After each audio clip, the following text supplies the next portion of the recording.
আচার্য রাজদীপ শাস্ত্রীর কাছে। নমস্কার। নমস্কার। ওং নমস্তুভ্যাং বিরূপাক্ষ নমস্তে দিব্যচক্ষুষে নমহস্ত পিনাক হস্তায় বজ্রহস্তায় বৈ নমা নমস্তিশূল হস্তায় দণ্ডপাশাশিপাণৈ নমস্তৈলক্যনাথায় ভূতানাং পতয়ে নমঃ বাণেশ্বরায় নরকার্ণবতার্ণতয় হেতবে নিবেদয়ামি চাত্মানং তং গতি পরমেশ্বর। ওং নমঃ শিবায়। এই যে শিবরাত্রির যে দিন, বিশেষ দিন সম্পর্কে অনেকেই প্রশ্ন করেছেন এবং সামনে আপনিও জিজ্ঞেস করলেন। এই শিবরাত্রির দিন সম্বন্ধে আমি আপনাদের কিছুটা তথ্য দেব যে শিবরাত্রি আর তার আমরা কিন্তু এই ভালো ভালো সময়ের মধ্যে দিয়ে কিন্তু পাস করছি। চলে গেছে সরস্বতী পুজো। এই যে সময়টা, এই যে শিবরাত্রির জন্য কিন্তু আমরা প্রতি বছর কিন্তু অপেক্ষা করে থাকি। সেখানে সাধু সন্ন্যাসীর থেকে শুরু করে সাধারণ গৃহী মানুষ প্রত্যেকেই কিন্তু শিবরাত্রির জন্য কিন্তু অপেক্ষা করে। একটা যে সাধারণভাবে কোনো কিছুই করে না, সেও মানে পুজো আর্চা সম্বন্ধে অত অভিজ্ঞতাই নেই, সেও কিন্তু একটা শিবলিঙ্গর মধ্যে কিন্তু জল অর্পণ করে। ঠিক ঠিক। জল অর্পণ করে ভগবানের কাছে কিন্তু তার মানত করেন, প্রার্থনা জানান যে তার মনোবাসনা ভগবান শিব তুষ্ট করবেন। মানে একটা কথা আছে, অল্পতেই তুষ্ট হয় ভোলা মহেশ্বর। ভোলা মহেশ্বর যিনি দেবাদিদেব, পশুপতিনাথ, যাকে আমরা জানি, যে হচ্ছে অল্পতেই সন্তুষ্ট হয়। এই মহাদেব যদি সন্তুষ্ট হয়, জীবনে কিন্তু অনেক অকাল ফাড়া, হঠাৎ করে বিপদ এসে যাওয়া, হঠাৎ করে আপনার একটা শিশু বারবার কিন্তু পড়ে গিয়ে আঘাত পাচ্ছে, হ্যাঁ, মানে দেখা যাচ্ছে ওর কোনো রোগ বিয়োগ লেগেই থাকছে। এই সময়টা, এই যে মহাশিবরাত্রির যোগে, বিশেষ করে যারা শিশুরা রয়েছেন এবং যারা বারবার করে দেখা যাচ্ছে যে গাড়ি কিনেছেন, বারবার করে বড় একটা গাড়ির আপনি কিনেছেন কিন্তু বারবার করে খারাপ হয়ে যাচ্ছে, অ্যাক্সিডেন্টাল যোগ তৈরি হচ্ছে, এই সময়টা কিন্তু মহাশিবরাত্রির যোগটা কিন্তু তাদের জন্য বিশাল ইম্পর্টেন্ট সময়। এবং গৃহী লোকেরা যারা কিছুই জানেন না, যারা হচ্ছে ভগবান শিবকে সন্তুষ্ট করার জন্য তারা কি করবেন, সেই বিষয়েও কিন্তু আমি অল্প করে আলোচনায় কিন্তু আসবো। আমি তার আগে যে জিনিসটা আমার খুব আগ্রহ, যে দেখুন সময়টাও পড়েছে কিরকম অদ্ভুত রকমভাবে, একই সাথে শিবরাত্রি, পরের দিন সূর্যগ্রহণ এবং অমাবস্যা, সব মিলিয়ে 15 থেকে 17 কিন্তু একটা তাৎপর্যপূর্ণ, বিশাল তাৎপর্যপূর্ণ দিন। এই যে তাৎপর্যপূর্ণ দিন, এই জায়গাটা, এই যে এই সময়টা, এবার শিবরাত্রিটাও অনেক এগিয়ে এসছে।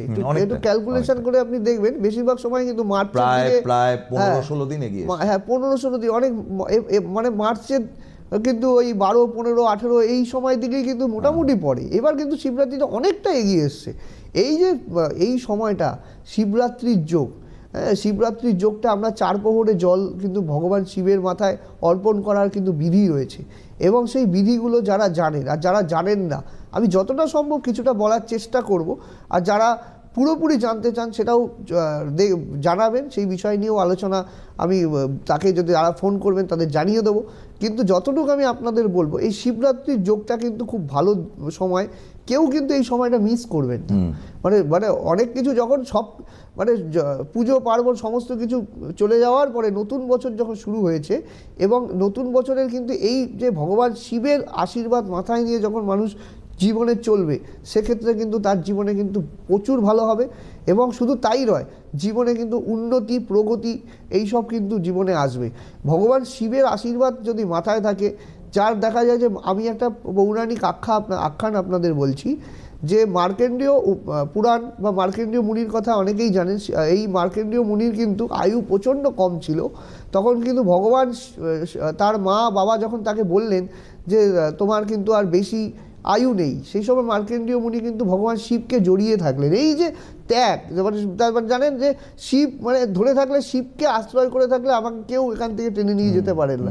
মার্কেন্ডীয় মুনির সেই যে মানে কঠোর তপবল, সেই জায়গায় কিন্তু ভগবান প্রকট হলেন। যমদেবকে পর্যন্ত নিরস্ত্র করে কিন্তু মার্কেন্ডীয় মুনিকে কিন্তু ভগবান শিব কিন্তু রক্ষা করলেন। তাই শিবের পুজো যদি ভালো মতো করা যায়, যে অনেক কিছু ভুলভাল করেছেন জীবনে, অনেক পাপ অভিযোগ অনেক কিছু রয়েছে, আপনি নিজেও জানেন আপনার অনেক ভুল হয়েছে, অন্যায় হয়ে গেছে, আপনার এই জন্য এই আপনার চলছে, আপনি নিজেও হয়তো বুঝতে পারছেন আপনার কিছু হয়তো পূর্বের কিছু কর্মফলের জন্য আপনার এই সময়টা খারাপ চলছে।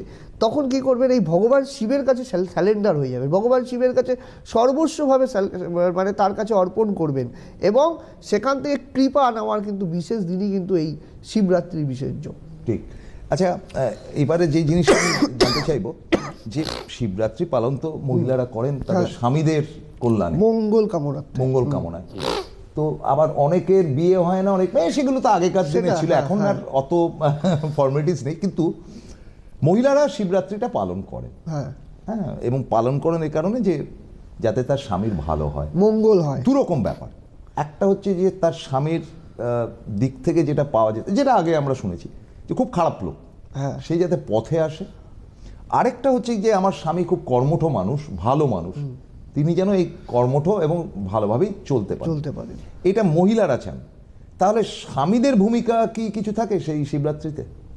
হ্যাঁ, স্বামীদেরও তো ভূমিকা রয়েছে। দেখবেন এই যে যত কেদারনাথ আছে, কাশী বিশ্বনাথ আছে, মহাকালেশ্বর মন্দির আছে, সব জায়গায় দেখবেন পশুপতিনাথ মন্দির আছে, হ্যাঁ, জলপেশ মন্দির আছে নর্থ বেঙ্গলে, হ্যাঁ, যেটা আমার বাড়ির থেকে খুব কাছে। হ্যাঁ, এই দেখবেন এই যে শিবের মন্দিরগুলোতে দেখবেন এই যে শিবরাত্রির জন্য মহিলারা যেরকম ঘরে পুজো করেন, পুরুষরাও কিন্তু দেখবেন ভগবান শিবকে তুষ্ট করার জন্য তারাও কিন্তু হাজার হাজার কিলোমিটার পার করে কিন্তু শিবের দর্শন করে। এই যে ভগবান শিবকে সন্তুষ্ট করা, এই দিনটাই কিন্তু ইম্পর্টেন্ট একটা দিন, এটাই কিন্তু আমি বলে রাখবো।